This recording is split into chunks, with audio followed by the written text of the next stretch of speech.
uang 71 triliun rupiah bakal dialokasikan buat program makan bergizi gratis oleh Prabowo. Wahai rakyat jelata, kalian setuju nggak? Kita bahas satu persatu ya. Jadi, ide besar dari program ini berawal dari keinginan Pak Prabowo memperbaiki kualitas sumber daya manusia Indonesia. Ditambah lagi, masih banyak anak Indonesia yang kurang gizi dan menderita stunting. Menurut Prabowo, kalau negara kasih makanan bergizi gratis, dua persoalan di atas bakal selesai sedikit demi sedikit. Angka stunting di Indonesia terbilang masih cukup tinggi. Menurut WHO, ada 22% anak di dunia yang menderita stunting. Di Indonesia, jumlah anak stunting angkanya masih tinggi guys. 21,6% tahun 2023. Nih ya, gue kasih data stunting di 38 provinsi Indonesia.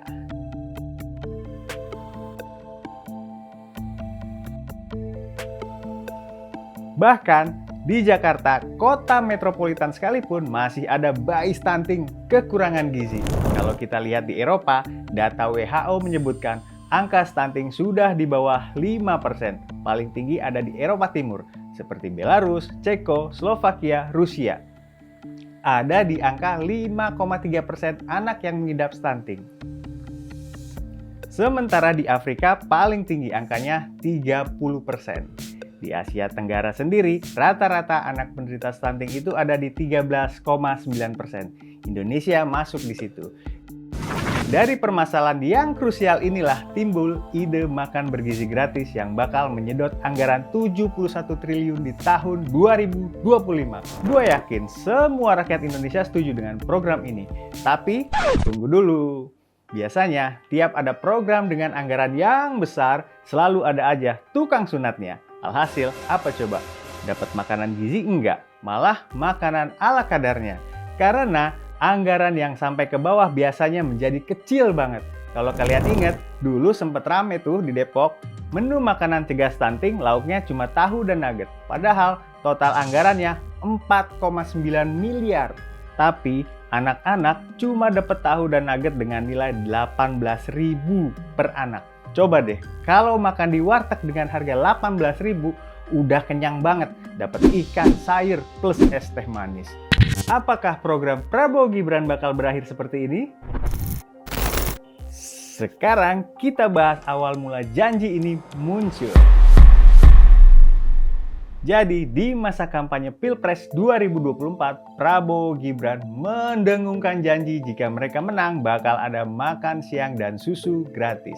Dalam hitungan mereka, anggaran tersebut bakal menyedot dana 460 triliun per tahun. Untuk siapa saja? Pak Prabowo bilang program itu menyasar 83 juta orang. Di antaranya 30 juta anak usia dini, 24 juta siswa SD, 9,8 juta murid SMP, 10,2 juta murid SMA dan SMK, 4,3 juta santri, dan 4,4 juta ibu hamil. Jadi, awalnya program ini bukan cuma buat anak-anak doang guys. Lanjut ya, Prabowo bilang dengan program makan siang gratis dia yakin masalah stunting beres. Termasuk juga bisa meningkatkan kualitas sumber daya manusia Indonesia. Oke sih awal konsep ini, tapi setelah Prabowo Gibran menang pemilu, bahkan belum sampai dilantik, konsep makan siang gratis berubah. Menurut Menko Perekonomian Airlangga Hartarto, nantinya penerima manfaat program makan siang gratis cuma 70,5 juta. Berkurang 12 jutaan orang dari janji awal Pak Prabowo. Rinciannya 22,3 juta balita, 7,7 juta anak TK, 28 juta siswa SD, dan 12,5 juta siswa SMP. Jadi, dari penjelasan Pak Airlangga, ibu hamil tidak termasuk penerima manfaat program makan siang gratis. Bahkan, dalam wawancara dengan TV One, Prabowo mengakui ada perubahan dalam programnya. Penerima manfaat cuma untuk anak-anak. Prabowo juga merevisi nama programnya dari makan siang dan susu gratis menjadi makan bergizi gratis untuk anak-anak. Alasannya, program itu tak terpaku pada waktu siang karena makanan gratis yang bergizi juga bisa diberikan pagi hari. Oke, siap Pak Prabowo. Terus, gimana cara mendistribusikan program makan bergizi gratis itu? Jadi menurut Budiman Sujatmiko, anggaran makan bergizi gratis bisa lebih murah. Caranya dengan mengutamakan produksi pangan masyarakat desa di sekitar daerah yang menjadi sasaran program. Budiman mengakui distribusi ke wilayah-wilayah memakan biaya. Makanya program ini bisa lebih murah kalau bahan makanannya menanam dan beternak sendiri. Lauk makanan bergizi gratis tersebut juga nantinya bakal berbeda-beda di tiap daerah, tergantung dan sesuai dengan budaya daerah masing-masing. Pak Prabowo menjelaskan di Maluku Barat Daya, Pulau Moa misalnya, masyarakat di sana banyak mengkonsumsi susu kerbau. Ada juga susu kambing etawa. Prabowo juga mengakui kendala setiap daerah berbeda-beda. Jika satu daerah sulit mendapatkan susu, maka pemerintah nantinya akan membagikan atau mencari sumber protein hewani lain. Misalnya, ikan dan telur. Hal tersebut berdasarkan saran atau rekomendasi para ahli gizi, termasuk biaya distribusi yang jadi pertimbangan lauk makanan bergizi gratis di tiap daerah. Tapi sejauh ini, belum ada keterangan resmi dari tim Prabowo Gibran soal bagaimana mekanisme pembagian makanan bergizi gratis tersebut secara detail. Sekarang, kita cek anggaran 71 triliun. Kira-kira cukup nggak sih buat 70,5 juta anak Indonesia? Sebelum masuk ke sana, kalian tahu nggak berapa sih jumlah anak sekolah di Indonesia? Menurut data Kemendikbud, ada 53,14 juta anak sekolah di Indonesia. Mulai dari TPA sampai dengan SMA. Datanya gue kasih di sini ya.